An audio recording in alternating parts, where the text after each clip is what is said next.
పెట్టుకొని ఇక్కడ ఏం పిల్లలను జాగ్రత్తగా పెట్టుకోవాలి. చేయమంటే చేయమంటాలి, నమస్కారం చేయమంటే నమస్కారం చేయాలి. ఒకసారి ఇప్పుడు ఆ యొక్క నారద మహాముని శ్రీమన్నారాయణ దగ్గరికి వెళ్ళినప్పుడు నారాయణుడు అడిగినాడట, ఏమయ్యా ఈ లోకంలో ఉన్న వాళ్ళంతా క్షేమంగా ఉన్నారంటే అందరూ క్షేమంగా ఉన్నారు, కానీ కొంతమంది మాత్రము పూజకు వస్తారు, ఏం చేస్తారు అంటే అంత ముచ్చట్లు పెట్టుకుంటారు. పూజలకు వస్తారు, అక్కడ చేసే భజనలంతా డిస్టర్బ్ చేస్తూ ఉంటారు. ఇటువంటి వాళ్ళు ఉంటారు కదా, వాళ్ళ గురించి ఏమి అని అడిగినాడు నారదు. అడిగితే అప్పుడు ఆ విష్ణుమూర్తి నవ్వుకుంటూ ఏమన్నాడట, ఏమయ్యా నీ పిల్లల పట్ల నీకు ఇంత ప్రేమనా? నేను ఎక్కడ ఉంటానో తెలుసునా? నేను ఎక్కడ ఉంటాను అంటే ఆయన చెప్తాడు, నహి వసామి వైకుంఠే నహి వసామి క్షీరసాగరే. నేను వైకుంఠంలో నేనుండను, నేను కైలాసంలో నేనుండను, కానీ ఎత్ర గీత ప్రవర్తంతే నహి అంటే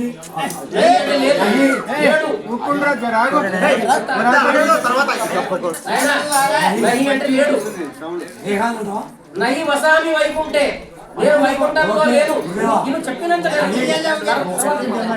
విను నాయనా, నేను కైలాసంలో కూడా లేను. నేను ఎక్కడ ఉంటాను?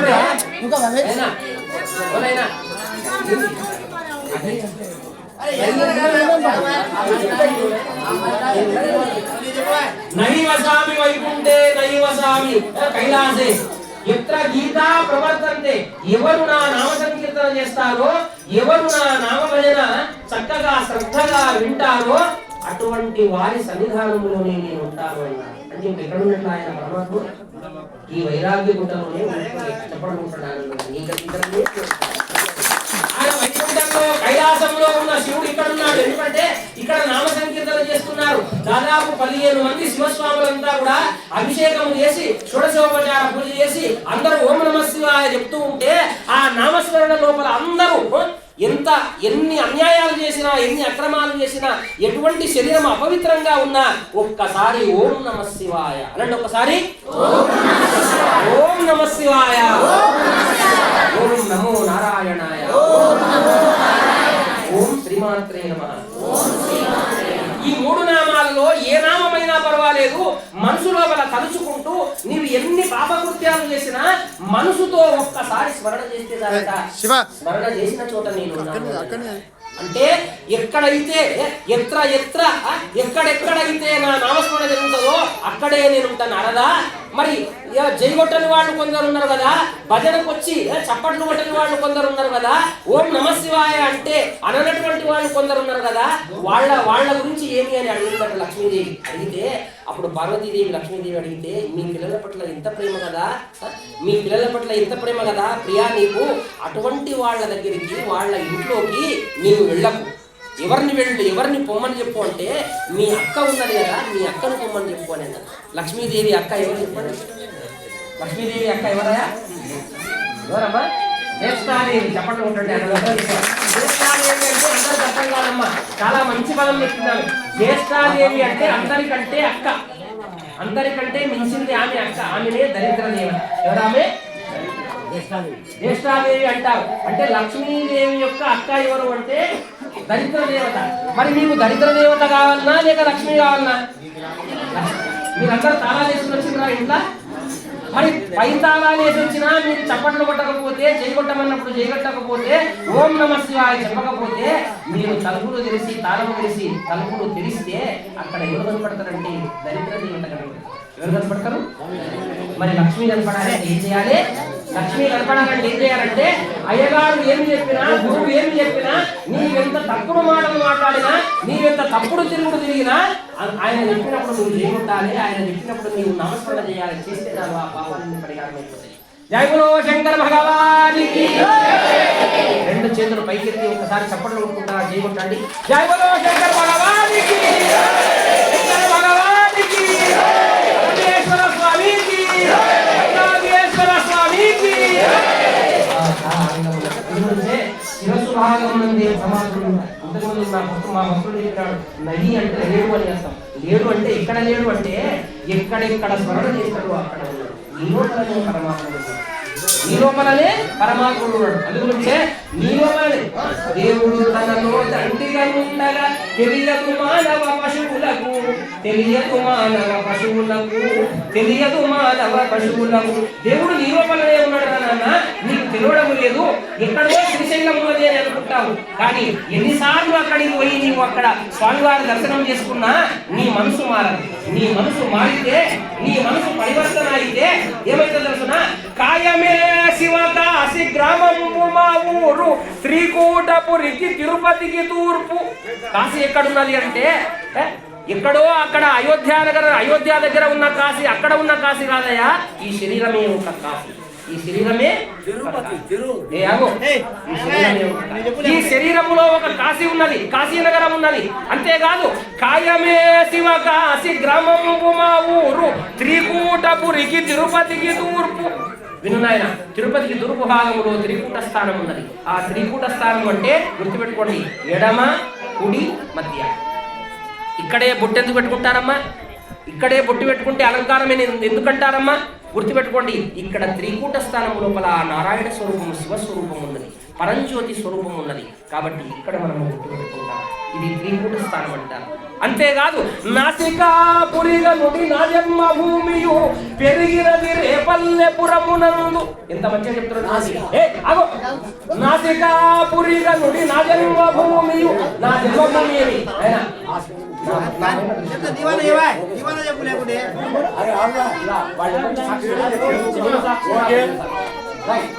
చప్పట్లు కొట్టండి ఆనందంగా. నాసికాపురిగా నుండి నా జన్మభూమియు, నా జన్మభూమి ఎక్కడ అంటే నీది పాంబరెడ్డిపల్లె కాదు నాన్న, నాది ఏదో మహబూనార్ కాదు, నాదేదో అమ్మవారి దగ్గర ఉన్నటువంటి మొగల్మడక కాదు. నీ జన్మభూమి ఎక్కడదంటే నీవు రేపల్లెలో పుట్టినావు, రేపల్లెలో కృష్ణుడు పుట్టినాడు. ఇక్కడ కూడా కృష్ణ చైతన్యం ఉన్నది. నాసికాపురి అంటే నీ ముక్కు పుటముల యందు నీవు చెప్పకుండానే నీవు ఎన్నెన్ని తాకట్లు చేసినా, ఎన్నెన్ని చేసినా 21,600 నూరులు నీవు తాగినా, తందానలాడినా, ఏమి చేసినా కూడా ఆ హంస పైకి కిందికి, పైకి కిందికి, పైకి కిందికి అది నామజపం చేస్తూనే ఉన్నది. చేస్తుందా లేదమ్మా? ఈ ముక్కు పుటముల యందు ఆ యొక్క శ్వాస పైకి పోతున్నది, కిందికి పోతున్నది. అదే నీ జన్మభూమి. బాగా గుర్తుపెట్టుకోండి. మళ్ళా అల్లరి చేయబడుతుంది, పైకి పోతుంది, కిందికి పోతుంది. అందు గురించి గుర్తుపెట్టుకోండి. ఉత్తదే ఈ బొమ్మ ఊపిరి వెళ్ళితే మయ బొమ్మ, ఉత్తదే ఈ బొమ్మ ఊపిరి వెళ్ళితే మయ బొమ్మ. ఉన్న జగమును ఉత్తదే అనుకొని మదిలో సద్గురు నామము మరువరు తకదిమి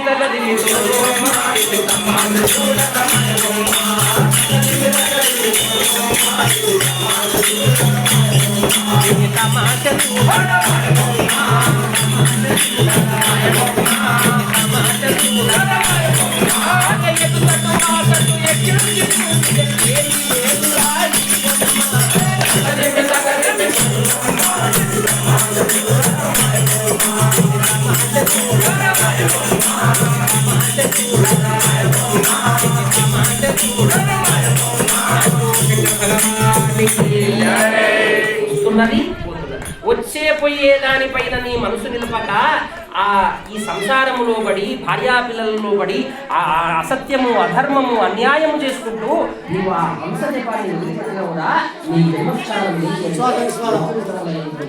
అది విశ్వాసములని సైన్స్ చెప్తుంది. అది హంస. అది ఏంటది?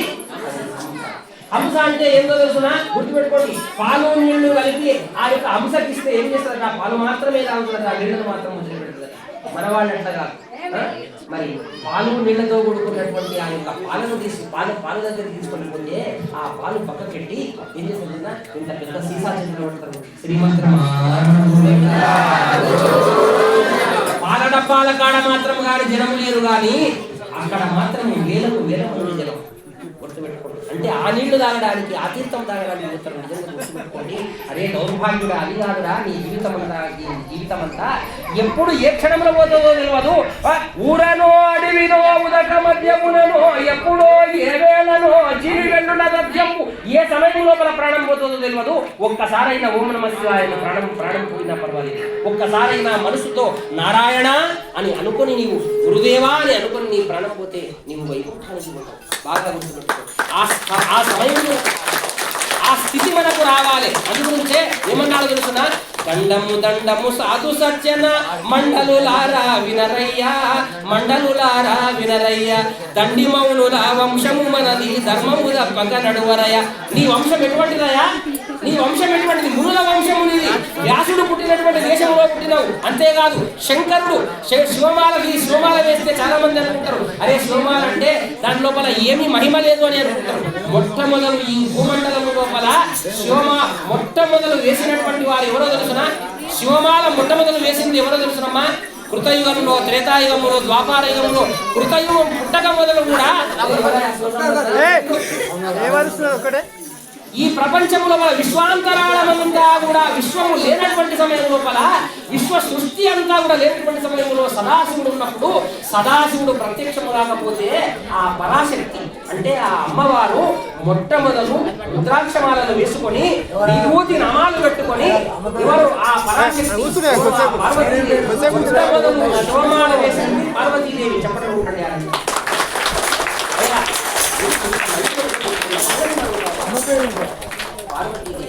ఎవరామె? మొదలు మాల వేసింది ఎవరు అంటే పార్వతి. ఎవరి కొరకు మాల వేసింది అంటే అమ్మ తాను ఆ యొక్క ముల్లోకాలకు అధిపతి అయినటువంటి వాడు ఆదిదేవుడైనటువంటి పరమేశ్వరుడిని తాను పొందడానికి మొట్టమొదలు ఎవరు వేసినారు అంటే పార్వతీదేవి వేసినది. అందుగురించే ఇంతకు ముందు చెప్పినటువంటి నేను రాసిన పాట ఏమని అంటే, ఘోర తపస్సు చేసి పార్వతి ఘోరగా, ఘోర తపస్సు చేసి పార్వతి ఘోరగా, అర్ధనారీశ్వరుడావై వెలుగొందలేదా,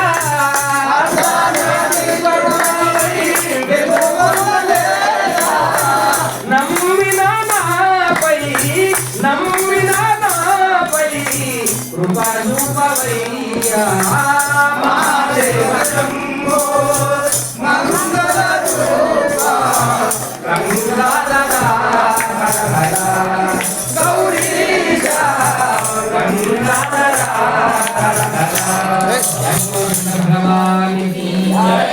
ఇప్పుడు అమ్మవారు అయ్యవారి దగ్గరికి చేరుకున్నాడు.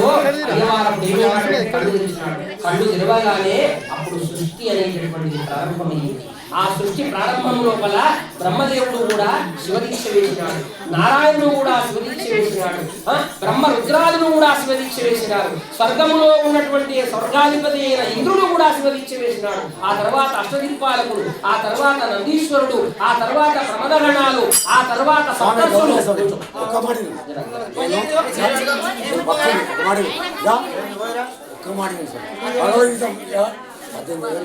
తోట పెంచుకుంటారమ్మా, ఒక పూల తోట పెంచుకుంటాడు. ఆ పూలతోన స్వామికి అభిషేకం చేస్తుంటే ఒకసారి ఏమవుతుంది అంటే ఆ పూలు అనేటటువంటి ఉంటుంటే మాయమైపోతాయి, పూలు లేకుండా అయిపోతాయి. అయ్యో పూలు లేకుండా అయిపోయారా ఏమి సంగతి అని అనుకొని ఆయన కాపలాగాస్తాడు. కాపలాగాస్తే రోజు గంధర్వులు ఆకాశ మార్గంలో వచ్చి ఆ పూలని తెంపుకొని పోతుంటే అప్పుడు పుష్పదంతుడు అనేటటువంటి వాడు తన శివుని యొక్క మహిమ వలన తెల్లవారుజామున లేచి అభిషేకం చేసి చూస్తే ఆ పూలు లేవు. అప్పుడు అనుకుంటాడు, అదే ఆ శివుని దగ్గర ఉన్నటువంటి ఆ పూలమాలలు ఉన్నవే, ఆ పూలమాలలను ఒకసారి చుట్టుముట్టు వేదము అని అంటాడు.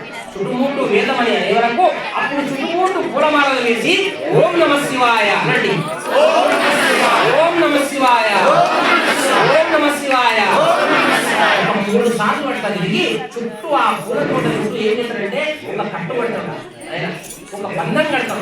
ఇది బాగా ఎప్పుడైతే పుష్పదంతుడు అనే రాజు ఆ మంత్రము కట్టు వేసి ఓం నమ శివాయ అనే మంత్రం చదువుకుంటా ఎవరో దొంగ నాకు కనపడడం లేదు, ఆ రాత్రి పూటల పూలన్నీ ఎత్తుకొని పోతున్నాడు వాడు ఎవడు వాడు అని చెప్పి ఆ సూర్యుడి లోపల ఉన్న పూలదండం తీసి ఆ పూలని చుట్టూ ఇట్లా బంధము వేస్తారు. తెల్లవారుజామున గంధర్వులు మళ్ళీ పూల వస్తారు, విలోపతి పూల వస్తారు.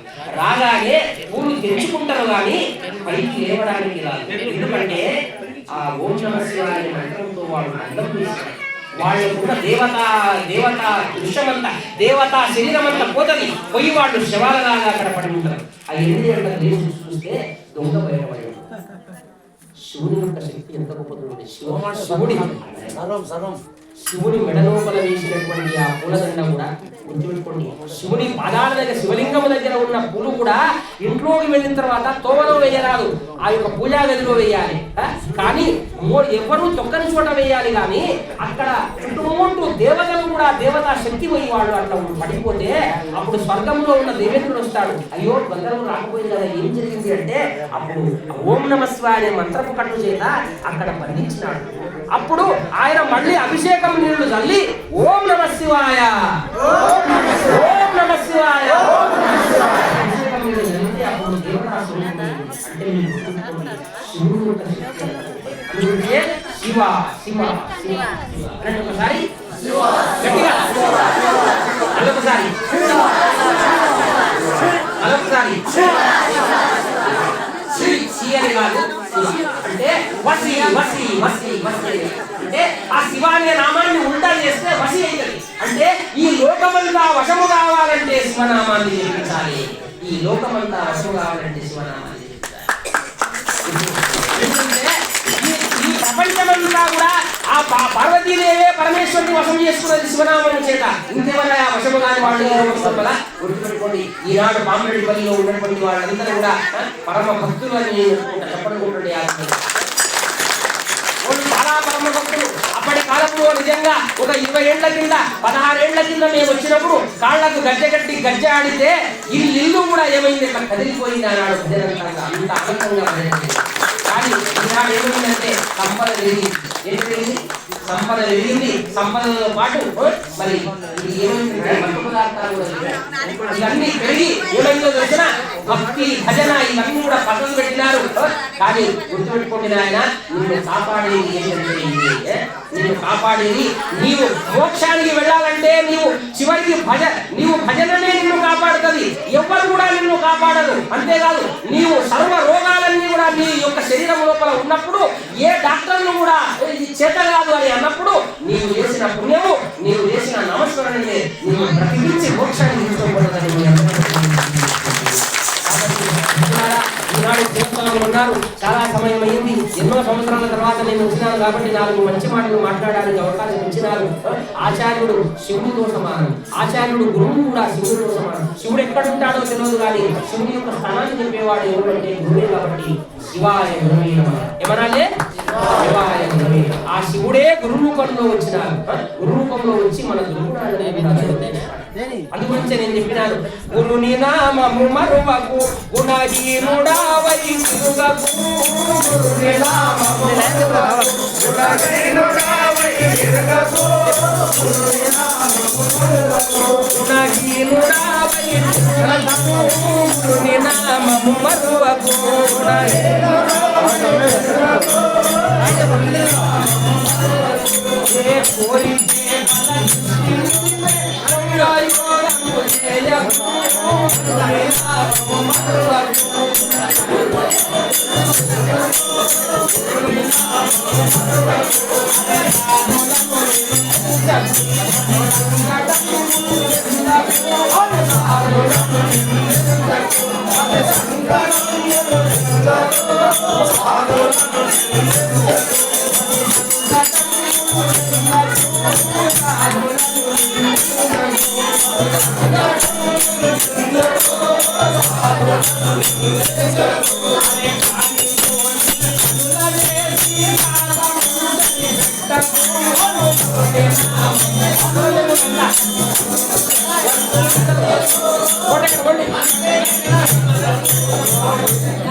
అరే గురుని నామము మరువకు గుణహీనుడావై